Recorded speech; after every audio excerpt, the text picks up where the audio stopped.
संत कबीरनगर के मैदावल विधायक अनिल कुमार त्रिपाठी बस्ती में चर्चित ठेकेदार के पक्ष में आए और क्या कुछ कहा उन्होंने, आइए सुनते हैं उन्हीं की जुबानी। देखिए खास रिपोर्ट। एक बहुत ही ज्वलंत मुद्दा जो हमारे जनपद में है कि यहाँ के व्यवसायी, यहाँ के ठेकेदार, यहाँ के नागरिक, ऐसे लोगों का उत्पीड़न जो मेरे संज्ञान में आया विगत 14 जून को। मैंने जो सबसे पहली सूचना मिली वो ये कि 14 जून को सवेरे 3:30 पर बस्ती सदर कोतवाली की पुलिस भारी संख्या में यहाँ के दो व्यवसायियों रमेश पांडे और इंद्र अग्रवाल, इन दोनों लोगों के यहाँ छापा मारा, तलाशी लिया और एक दहशत का माहौल पैदा किया।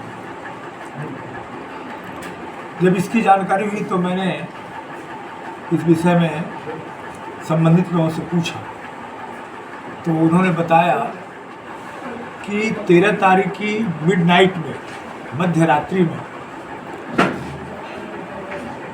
बस्ती के पिडौडी डाक बंगले पर कोई विवाद हुआ था और वो विवाद यहाँ के जो संत कबीरनगर के खैलाबाद के व्यवसायी रमेश चंद्र पांडे और दूसरे प्रतापगढ़ के एक व्यवसायी जो अब तक अपने आप को MLC यदुवंश जी के, सुभाष यदुवंश जी के प्रतिनिधि के रूप में पिछले 2-2.5 वर्षों से यहाँ पर दिख रहे थे, उनके बीच में हुआ है श्रीमान सूरज सिंह सोमवंशी।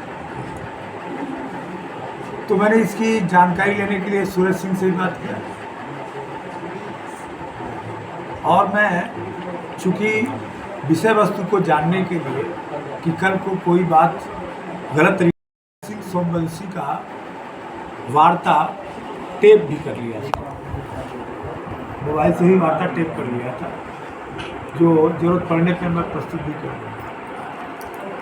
तो उन्होंने बड़ी सामान्य सी बात बताई कि आए थे और लगता है कि दारू वारू पी लिए और उसमें आ गए और इस तरीके से।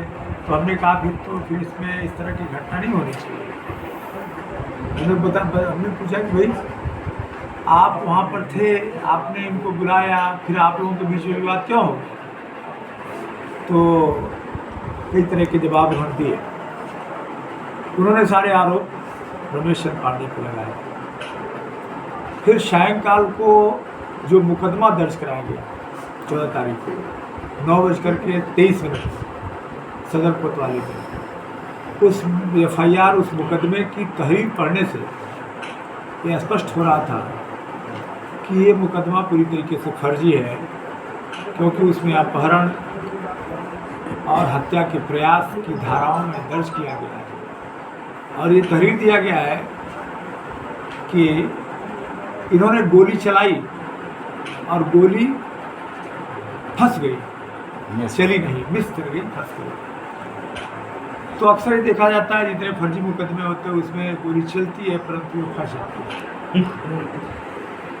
तो मुझे इस बात की शंका हुई तो मैंने जब इसके संबंध में और तहकीकात किया, क्योंकि इन्होंने कई तरह के बयान दिए कि मैं वहाँ किसी मित्र से मिलने गया था, मैं वहाँ खुद नहीं था, मुझे बुलाया गया था।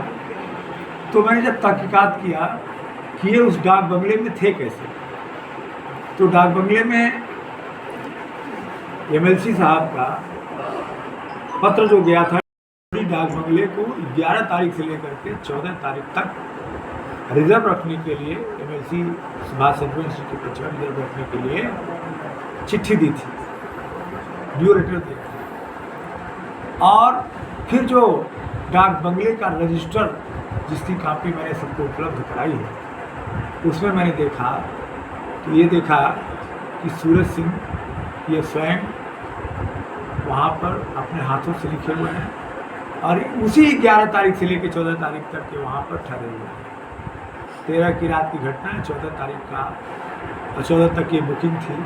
तो निश्चित रूप से ये प्रयोजन दिखाई पड़ गया कि आखिर जो है उस डाक बंगले में ये उसी 11 से लेकर 14 तक ठहरे हुए हैं, जिस 11 से 14 के लिए MLC सुभाष चंद्र जी के नाम से बुक था।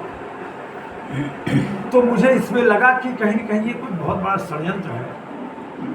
और चूंकि जो घटनाक्रम हुआ, रमेश चंद्र पांडे के खिलाफ जो साजिश हुई, उसके वजह से जिस तरीके से पुलिस ने उनके घर पे छापा मारा, तलाशी लिया, वह व्यक्ति भयभीत हो गया और मुझे पता नहीं चला। उनके घर वालों ने मुझे बताया।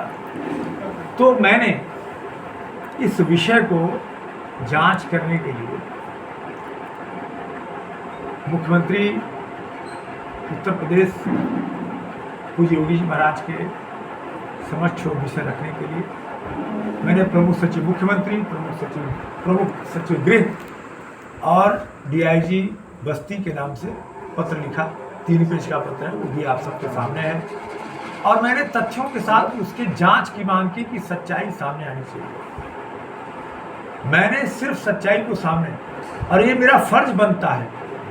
मैं जनप्रतिनिधि हूँ और मेरे